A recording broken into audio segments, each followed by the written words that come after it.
Guys, there is so much happening in the world right now. I don't even know where to start. I was gonna do this video as I was gonna do a deep dive. In fact, I still will. It was gonna be a deep dive into the Paris terror alert state.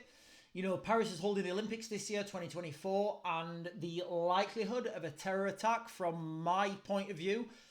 Bear in mind my point of view with 24 years experience of working in every conflict zone in the world in the last 24 years,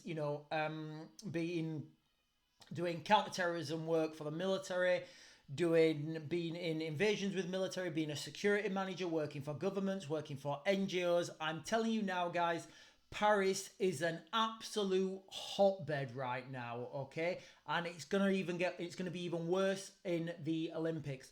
What I want to quickly touch on is this red heifer prediction that I made.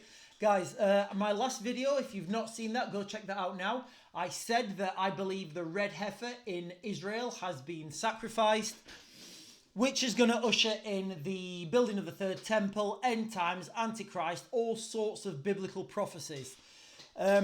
One of the other things I wanted to mention while I was on this video, guys, is as I've looked more into it, because I just came out with this morning, I get the information to you guys as quick as I can. The symbology, is that a word? Symbology, yeah, of what happened in London with Big Ben going silent. Sorry, the clock of Big Ben stopping at 9 o'clock. Those of you who understand what 9 means, 9 in the Bible, if you go to the biblical prophecy and calculate the number of his name, it comes to 9. Then you've got the 11 strikes. Then you've got the 2 horses that could potentially signify 2 horses from the apocalypse, the black horse and the white horse, which would signify the Antichrist being around. And that would also signify famine. So, I just want to play, guys. There's so much symbology in what happened in London.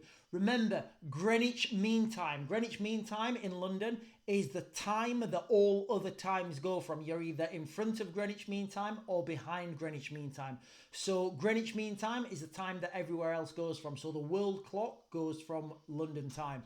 Anyway, guys, look into that yourself. I did a video on it before. I've done lots on our other platform about it. What I want to talk about now is the terror alert state in Paris. So for those of you who know, the Olympic Games this year are going to be held in Paris. I think end of July 26th, I think it starts. So what's been happening in Eastern Europe, in Ukraine? Obviously, unless you've been living under a rock, in a cave, I don't know, whatever. The war in Ukraine, there's been an ungodly amount of weapons put into Ukraine. That goes from, explosives, from high caliber munitions, low caliber munitions, all sorts of, you name it, it's gone into Ukraine. Is it beyond the realms of possibility that some of this stuff's been smuggled out of Ukraine? You tell me in the comments, guys, what do you think? Somebody commented on one of our videos earlier and they said one of the dinghies that was coming into the UK over the channel, it was full of weapons and that's why it sank.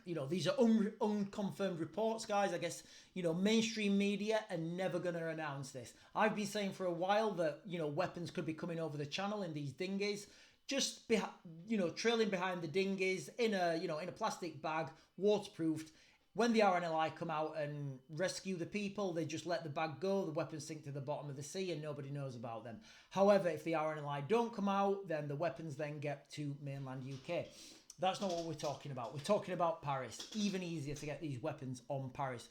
Once you get them out of Ukraine, it becomes very easy to smuggle them over these border crossing points. How? Guys, it's easy. Smugglers have been doing it for so long. You just use big quadcopters.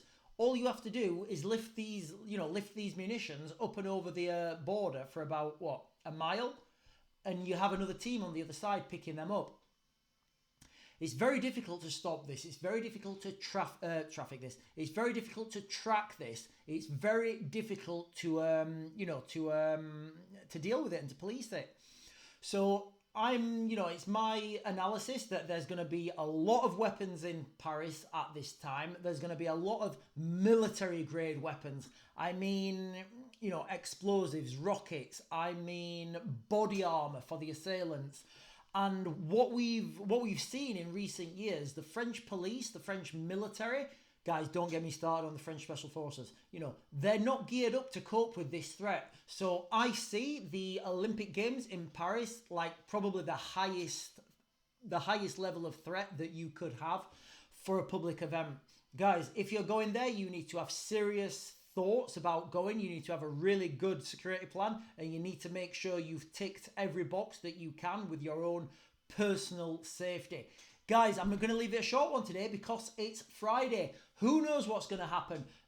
Tomorrow night, we're going to be going live on our other platform. We do that between 8 and 9 UK time, the real time, the time that all other time stems from. If you've got any questions, please fire them up, guys. I'll try to cover as many as I can. We go live because nobody else does this, guys, all right? The information I give you, I'm not reading off a script. It's not what somebody else has told me. I'm giving it you all from the grey stuff in between my eyes. I'm giving it you all in real time, and I answer your questions in real time because I know what I'm talking about. Unlike these smug people on mainstream media who have no idea what they're talking about, they just regurgitate words that they're being told from somewhere else. Guys, thank you for watching me, and I will see you guys tomorrow.